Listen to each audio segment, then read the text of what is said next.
Triangle isocèle 1.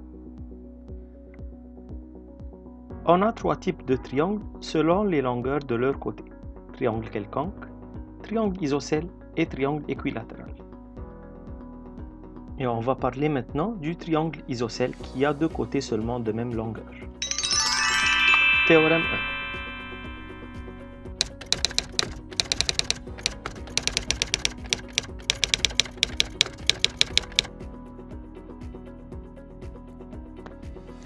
Ça, c'est un triangle isocèle.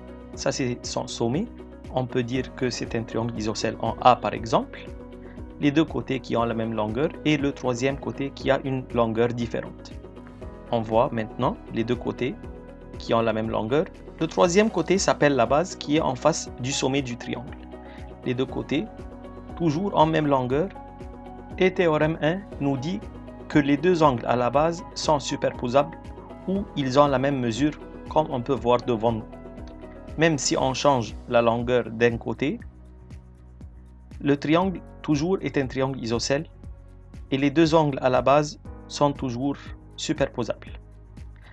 Ce n'est pas nécessaire que la base soit en bas, comme on voit devant nous. La base, c'est le côté qui a une longueur différente. Comme ici, ça c'est le sommet et ça c'est la base. On peut regarder maintenant les deux angles qui ont la même mesure. Exemple. Dans chacune des figures suivantes, trouvez la valeur de la lettre exprimant la mesure de l'angle. Exemple 1, c'est x. Où est la base? Oui, la base c'est le côté BC. C'est le côté qui a une longueur différente.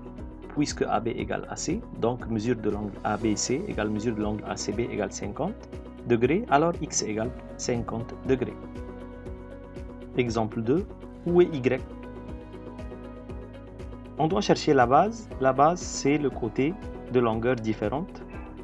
NL égale NM. Alors la base, c'est LM. Ça, c'est la base. Alors angle L égale angle M.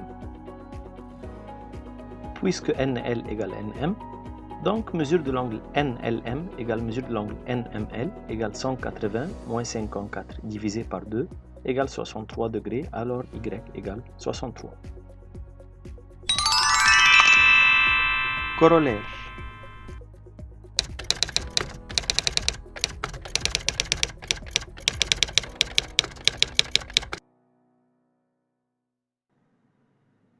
Triangle ABC, c'est un triangle isocèle en A.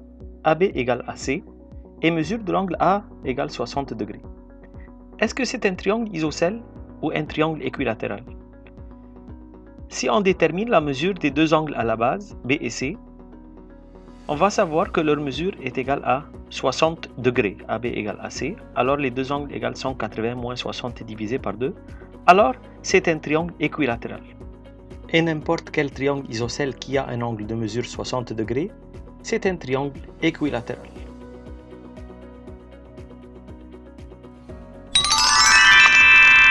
Théorème 2.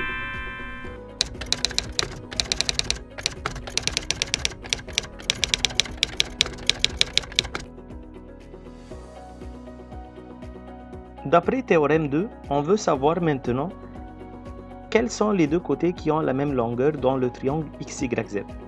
On peut savoir facilement les mesures des angles. On a X et Z.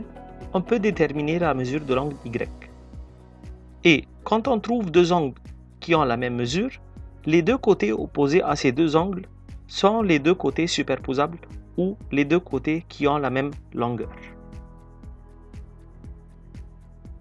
Mesure de l'angle Y égale 180 moins 36 plus 72 égale 72. Mesure de l'angle Y égale mesure de l'angle Z. Et alors, XY égale XZ. Ce sont les deux côtés superposables ou qui ont la même longueur. Deuxième exemple. Réfléchis un peu. On détermine la mesure de l'angle L. D'abord, après ça, on détermine N.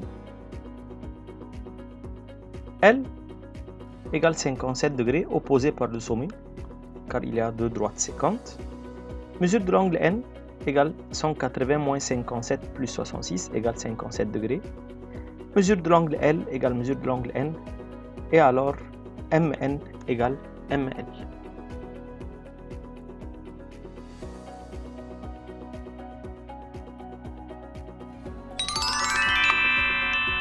Corollaire.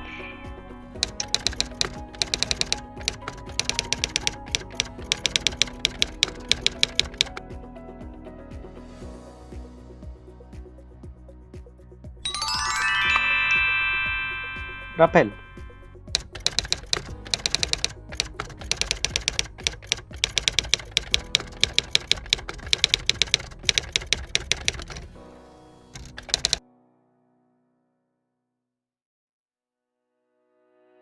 Dans la figure ci-contre, ABC est un triangle équilatéral. D appartient à BC demi-droite, tel que BC égale CD, démontre que AB est perpendiculaire sur AD. On commence par le triangle équilatéral. Dans le triangle ABC, puisque AB égale AC égale BC, alors les trois angles mesurent 60 degrés. Puisque DC et B sont trois points alignés, alors mesure de l'angle ACD égale 60 plus 60 égale 120 degrés, car c'est un angle extérieur au triangle ABC, comme on a étudié à la première préparatoire.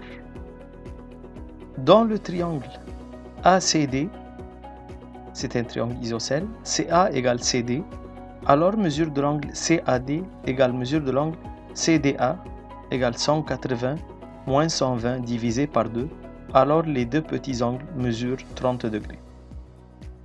Mesure de l'angle BAD maintenant, c'est mesure de l'angle BAC plus mesure de l'angle CAD.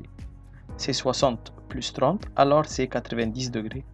Et donc, on peut dire que BA est perpendiculaire sur AD.